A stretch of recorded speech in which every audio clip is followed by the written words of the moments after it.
యెషయా గ్రంథము 50వ అధ్యాయము. యెహోవా ఈలాగు సెలవిచ్చుచున్నాడు.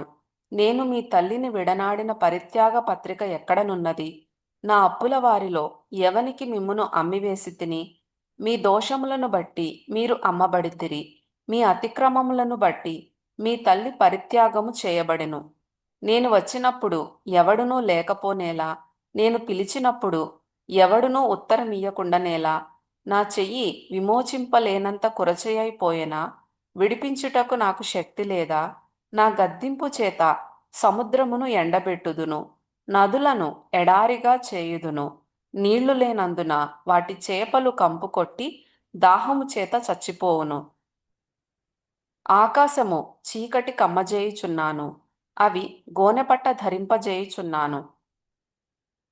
అలసిన వానిని మాటల చేత ఓరడించు జ్ఞానము నాకు కలుగునట్లు శిష్యునికి తగిన నోరు యెహోవా నాకు దయచేసియున్నాడు.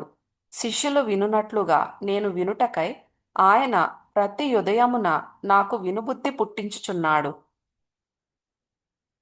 ప్రభువగు యెహోవా నా చెవికి వినుబుద్ధి పుట్టింపగా నేను ఆయన మీద తిరుగుబాటు చేయలేదు.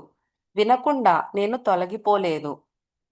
కొట్టువారికి నా వీపును అప్పగించితిని, వెండ్రుకలు పెరుకివేయు వారికి నా చెంపలను అప్పగించితిని.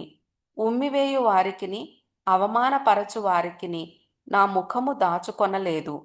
ప్రభువగు యెహోవా నాకు సహాయము చేయువాడు గనుక నేను సిగ్గుపడలేదు.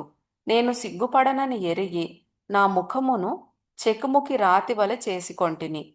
నన్ను నీతిమంతునిగా ఎంచువాడు ఆసన్నుడై ఉన్నాడు. నాతో వ్యాజ్యమాడు వాడెవడు? మనము కూడుకొని వ్యాజ్యమాడుదము. నా ప్రతివాది ఎవడు? అతని నా యొద్దకు రానిమ్ము. ప్రభువగు యెహోవా నాకు సహాయము చేయను. నా మీద నేరస్థాపన చేయువాడెవడు? వారందరూ వస్త్రము వలె పాతగిలిపోవుదురు, చిమ్మెట వారిని తినివేయును. మీలో యెహోవాకు భయపడి ఆయన సేవకుని మాట వినువాడెవడు? వెలుగులేకయే చీకటిలో నడచువాడు యెహోవా నామమును ఆశ్రయించి తన దేవుని నమ్ముకొనవలెను. ఇదిగో అగ్ని రాజబెట్టి అగ్ని కొరవులను మీ చుట్టూ పెట్టుకొను వారలారా, మీ అగ్ని జ్వాలలో నడువుడి. రాజబెట్టిన అగ్ని కొరవులలో నడువుడి.